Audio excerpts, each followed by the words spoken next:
Hey there, and welcome to my channel. I am your host, Danzu Johari, and today, let's make a little mini book of shadows from Charmed. You can make any kind of magical tone you want, but this is what I'm making. First, I mark all the measurements that I'm going to make this book. In this case, it's going to be 10 by 5 signatures by 6.5 centimeters signatures. So 10.5 centimeters by 6.5 centimeters. So I marked that on like 3 or 4 sheets of paper. Then using a slide cutter, like you would use for photos, I go ahead and cut those out. Sorry, this was a worse angle than I thought. I guess I should have had it over just a little bit more. Once I've cut them lengthwise for the signatures, I went ahead and cut the signatures in half so that they would be the right size. This way they're 10 by 5 by 6.5 centimeters. Once that was all done, I folded them all in half to make up the signatures, and then I grouped them in groups of two pages per signature, which ended up being 4 pages. So I guess 4 pages per signature. Sorry. Since I'm using cardstock, this is a little on the thickish side. I probably should have used regular paper in retrospect. After that words, I go ahead and use my ruler and mark where I'm going to put the holes for sewing my signature together. Now you could just glue it if you want, and in which case you can make this signature the size of each page that you want. Just glue them together along the spine. I decided I really wanted to sew this one because it makes it a little easier to open and lay flat, supposedly. Then using some waxed thread and a needle, I start sewing my signatures together. If you want to learn how to do this, there's a wonderful lady on YouTube that I actually learned this technique from. I'll include a link to her video in with this post.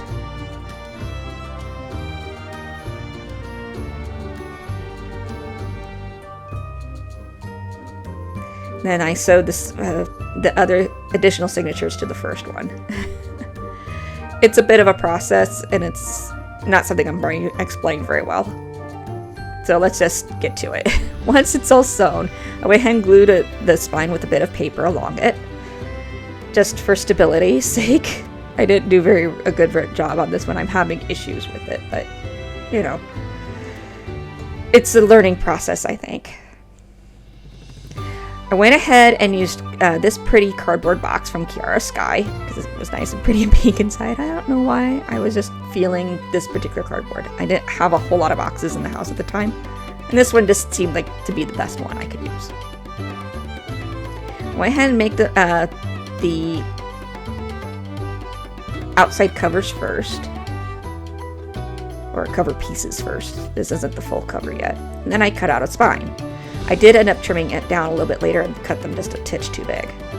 But first, let's glue them onto some paper. Now the paper is what's going to make up the bulk of the spine, and this just makes it into a hardcover.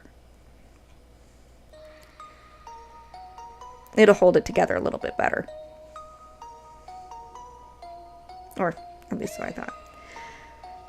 Now this is where I decided, originally I was going to put all the pieces pink side up. Little did I know. So I took Elmer's glue wall, I put down the first piece, put glue on the other pieces, and you'll notice immediately I chose the wrong side. I don't know what it was. I think I was just really tired. It was kind of late at night that I was working on this. And at that point, my brain kind of slips all the details a little. Anyway, I stuck it all down, let it dry, and then I used my, I don't know what they call this. I almost want to call it a boning tool, but it's not it. Anyway, I used that to bring out the creases for the cover. Then I covered the cover in glue. Now you might be wondering why. I'm going to make this look like faux leather, or look like leather. So in order to do that, I take little pieces of tissue paper. These are Miniverse tissue papers I got from the Happy Birthday series. I'm a little too addicted to Miniverse lately, but they're great for props for my dolls, so it's kind of nice just having something I don't have to stress too much about how to make sometimes. And I'm learning a lot from them about how to do resin craft. Anyway, but you'll notice that the crinkly paper kind of gives it a texture, which is a lot like leather. Leather's not perfectly smooth. It is, after all, a type of skin, so, you know. But this is faux leather, so, you know. It's kind of one of those things of, we'll pretend it's real leather, but it's actually faux, and I'm kind of glad about that. It's more animal friendly.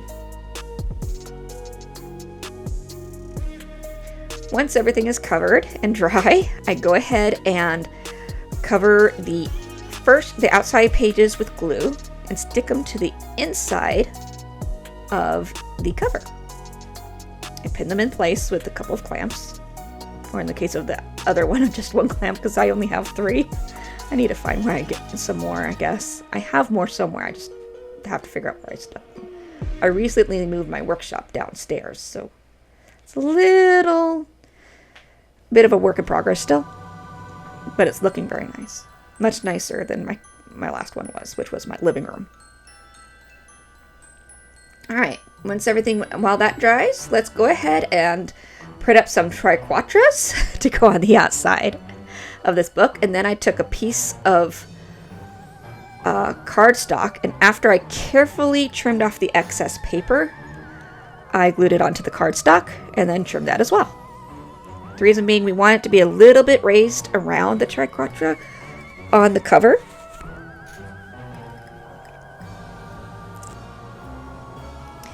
And let's see, wow, that was a quick paint job using acrylic paints from my modeling, my 28mm painting collection of paints.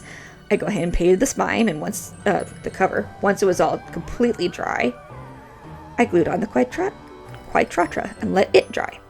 Bam! Another quick paint job, just to bring out the details of the triquatra. I used red and gold paint. And that's it! Now it's complete. And I hope that you enjoyed watching this, and I hope it helped a lot. See you next time.